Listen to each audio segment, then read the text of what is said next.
જય ગિરનારી. આપ જોઈ રહ્યા છો ભવનાથની તળેટી એટલે ગિરનારની તળેટી. અહીંયા બહુ પુરાતન મહાકાળી માતાનું મંદિર આવેલું છે. આપ જઈ રહ્યો છો. ઝીણા બાવાની મઢીએ જઈ પહેલાં અવશ્યના દર્શન કરજો. પુરાતન વર્ષો પુરાની જૂની એ મહાકાળી માતાની ભવ્ય મૂર્તિ, શંભુ મૂર્તિ છે એવું સ્થાનિક લોકોને જાણવા મળ્યું છે. અવશ્ય એકવાર ભવનાથ તળેટીમાં જાઓ, ગિરનારમાં, તો અવશ્ય એકવાર તમે એની મુલાકાત અવશ્ય કરજો. ત્યાં જાઓ તો ચોક્કસપણે જાતિ વનપત્રોમાં ત્યાં આગળ વાનર હોય છે, તેના માટે તમે એના માટે કોઈ બિસ્કિટ છે, ગાંઠિયા છે, જરૂરથી લેતા જજો, જેથી કરી આપણે વાંદર એક સાથે જોવા મળશે. એકદમ આનંદમય વાતાવરણ છે. જાઓ તો પહેલાં અહીંયા આગળ જાજો, પછી ઝીણા બાવા અહીંથી થોડુંક આગળ હાલશો તો ઝીણા બાવાની મઢી આવે છે. શરૂઆત અહીંયાથી પરિક્રમાની કરવામાં આવે છે.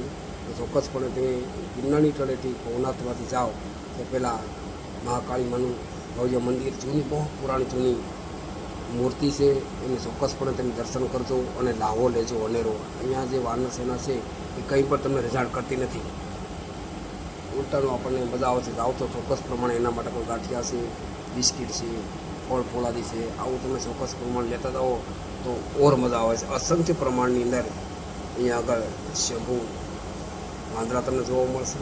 તો વાંદર અવશ્ય પ્રમાણે તેમના દર્શન કરજો. તમારા ખોળામાં પણ બેસીને રમશે. તેને જમવા માટે ચોક્કસ પ્રમાણે તમને જે યોગ્ય લાગે એવું તમે આપી શકશો.